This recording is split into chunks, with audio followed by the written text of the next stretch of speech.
I believe I've mentioned before that I could have been quite a successful competitive eater in my younger days.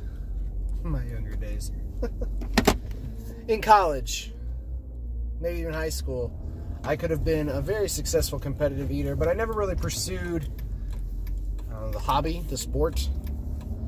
But you've seen those contests at different restaurants, and they show them on TV once in a while, where they bring out the giant burger, and if you can eat the whole thing in like an hour, you get your meal for free, and you get like a t-shirt and picture up on the wall.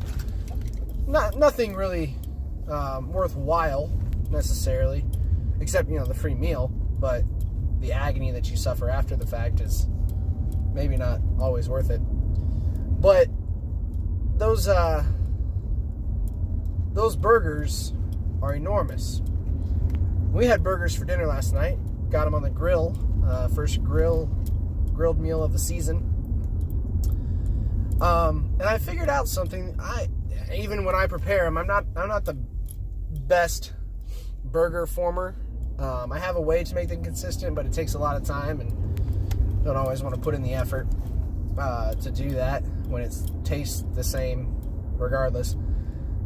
I prefer my burgers wide and flat. So I like really, really wide patties and super thin, like flat ones. In the bun too, I always like to try to smush the bun down to make it a little bit flatter, fit your mouth over it easier. As opposed to a burger, I'm talking like single patty, as opposed to a burger that's very thick and fluffy. I guess the bun could be fluffy. I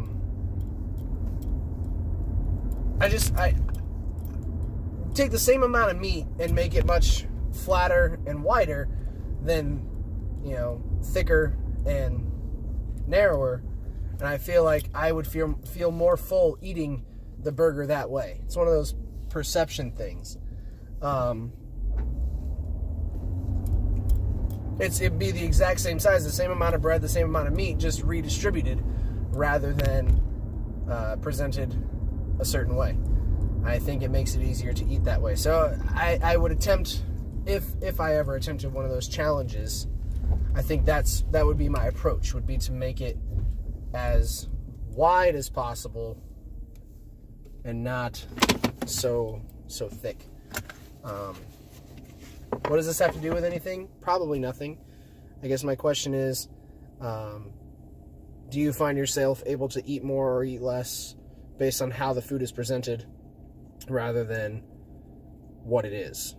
Obviously you're going to eat more of something you like than something you don't like. That's not what I'm saying. If you have to eat a certain amount of food, or you're presented with a certain amount of food, does the way that it's prepared and put in front of you make a difference in how much of it you're able to eat? To me, it does. I think. Maybe I'll conduct an experiment. See you tomorrow.